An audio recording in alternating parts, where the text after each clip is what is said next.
Apakah benar pencopotan Ketua Mahkamah Konstitusi berasal dari fitnah? Mari kita cek. Kita tahu bahwa dicopotnya Ketua Mahkamah Konstitusi berasal dari dikabulkannya permohonan nomor 90 yang diajukan oleh seorang mahasiswa yang berasal dari Solo yang ketika itu berumur 23 tahun. Dan jika kita hubungkan dengan pasal 51 ayat 1 Undang-Undang Mahkamah Konstitusi bahwa pemohon adalah orang yang haknya dirugikan oleh undang-undang ini.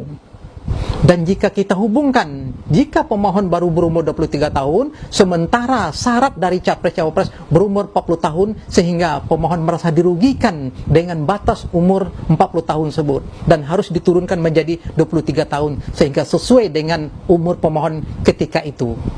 Akan tetapi, justru Mahkamah Konstitusi justru tidak mengabulkan permohonan-permohonan dari pemohon, kerugian-kerugian yang dialami oleh pemohon, tetapi justru mengabulkan kerugian bagi orang lain, kepala daerah yang tidak ada kaitannya sama sekali dengan kerugian para pemohon.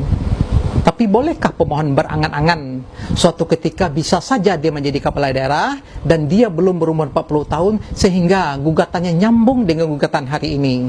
Maka jawabannya tidak bisa, karena dia harus menjadi kepala daerah dulu dan dia belum berumur 40 tahun, dan ketika itulah dia baru merasa kerugian atau ada kerugian yang dialaminya, bukan sekarang. Dan oleh karena dikabulkannya permohonan nomor 90 tersebut penuh dengan keganjilan dan keanehan, ditambah lagi telah ada 3 permohonan sebelumnya ditolak dan Ketua MK tidak mau terlibat. Kemudian tiba-tiba dalam perkara nomor 90 tersebut Ketua MK ikut terlibat dan mengabulkan permohonannya, padahal cuma nama Gibran saja yang disebut. Itu satu.